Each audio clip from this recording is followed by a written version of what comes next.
Hello people, One Piece is here, and judging from the cover page, it seems as if Sai was already previously committed to a manly-looking lady by the name of Uho Licia. So Uho Licia is about to be rejected in this page here, I guess, because Sai is going to be marrying Baby Five.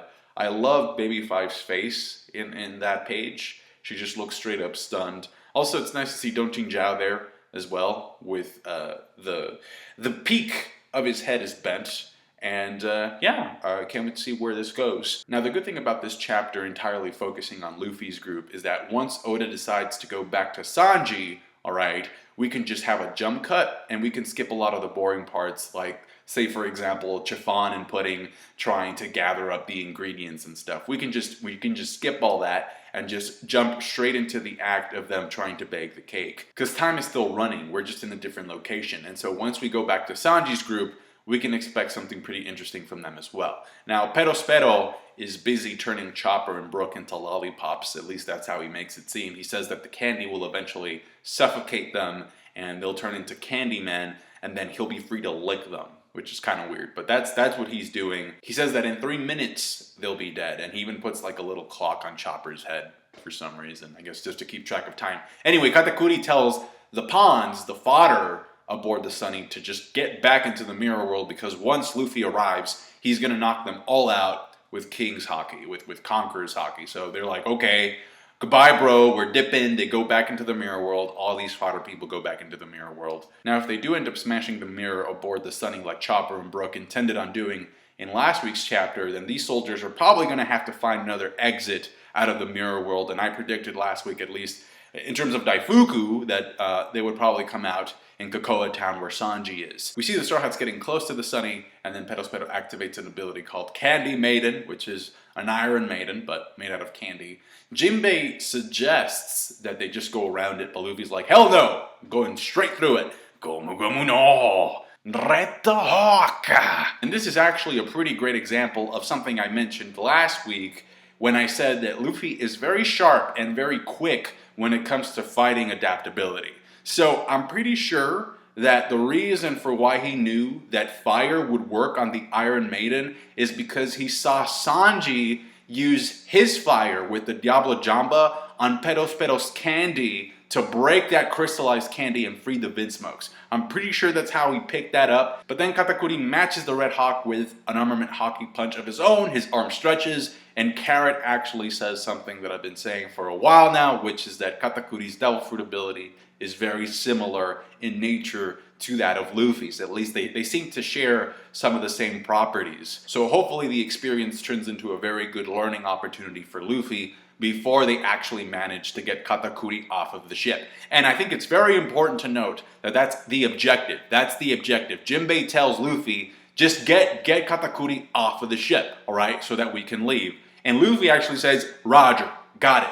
He came in through the mirror world, right? Which to me, that quote right there from Luffy implies that he's already scheming, he's already thinking about a way of getting Katakuri off of the ship by pushing him back into the mirror somehow, and then shattering the mirror. Now, by the end of the chapter, I think it's very, very likely, in fact, it's almost pretty much certain that Katakuri is still aboard the Sunny. Now, I don't know if you noticed this, but Katakuri actually comes up with a way of countering hot Gatling that is pretty effective. So Luffy starts spamming hot Gatling on him. If you know, like, Gatling is just basically Luffy just punching the target very, very fast. But Katakuri just decided to let Luffy land a couple of hits, and I guess get him to feel comfortable and confident. And then at one point, he allowed Luffy's hand to pass through him, and then he turned back into his mochi state and caught Luffy's hand, and then he pulls him in to counter the attack. So now Luffy is stuck. So it's a pretty smart way of countering Luffy's Gatling. Then Pedro decides to take a very brief moment to hype up Wano even more by telling Carrot that he has a feeling that Luffy and his crew are the people that not only the Mink tribe, but also the Kozuki clan have been waiting for several hundred years. So again, Kozuki clan, Wano hype. It also sounds like Will of D hype too, in a way, because he says they will be the ones to bring in a new dawn. The will of D, the will of a new dawn. I mean, it's still a mystery. I'm just saying, it almost sounds like he's thinking about sacrificing himself and giving up his life for the will of D to endure and live on. Anyway, there's a very brief moment where we see Nami talking to Jinbei about using Coupe de Burst, okay? And then we see her loading up the barrels, but I'm pretty sure, unless I'm mistaken, I'm pretty sure that back in Dressrosa, Sanji said that the only two people that knew how to work the Coupe de Burst were Frankie and Usopp. But I guess Nami has learned how to do it too now, which is useful if that's the case. Anyway, we see Amande show up with a fleet of ships, Tart ships, and she says, yeah, I'll surround them, don't worry. And I'm thinking to myself, this would be a pretty good time for either a buster call to show up and just start up a rain of indiscriminate cannon fire upon the ships and even the island, or it could be a good opportunity for the Vinsmoke army to show up and try and help the Straw Hats get away by just getting those ships off their back. Now, Big Mom seems like she's ready to swing a big one. She's about to use one of those giant slashes with the air pressure alone, capable of just, like cutting through land and water and everything, which I thought they may be able to use that air pressure to their advantage, just like they used it back in Little Garden when they actually rode that air current or that air blast right through the Sea King. But no, I don't think Oda's going to do the same thing twice here. And instead he has Pedro pretty much confront Perospero. Perospero pretty much blocks the attack and then shoves Pedro down and holds him there with a foot, while at the same time revealing that his bounty is 700 mil, which coincidentally happened to be the amount that I would have guessed that Sabo would have as a bounty. If you don't know, it was revealed this week, thanks to a One Piece magazine, that Sabo's bounty is actually 602 million, which a lot of people seem to think it's too low. Personally, well, first of all, let's just get this straight, and I feel like I have to repeat this every single time a bounty comes out, but bounties are not equal to power level. They're not equal to strength, they're not equal to that, okay, so it's just like, people just jump on it right away, and why is it so low? I do understand, though, why people would argue that it's low, considering Sabo's rank within the Revolutionary Army, because he's second in command, like to the point where I've even seen people say, oh no, it's too low, so there must be like a guy that's above him. Like there must be a guy that's in the middle between him and Dragon because the bounty's too low. I'm like, what? No, like he's number 2. All right, it's confirmed that he's number 2. What I do think is important is that back when we were in Baltigo, Dragon told Koala, you need to summon the leaders of the Revolutionary Army. You need to summon the revolutionary leaders. And Koala was like, really? You want me to summon them? So what I think ended up happening and influencing the bounty, I think, is that Oda wanted to hype these leaders up. And so a pretty good way of hyping those guys up, and by the way, I happen to think that Ivankov is one of those revolutionary leaders, is by giving them a bounty of 1 billion berry each. 1 billion berry a pop, okay, for each of these leaders. Notice how Ivankov's bounty is currently unknown.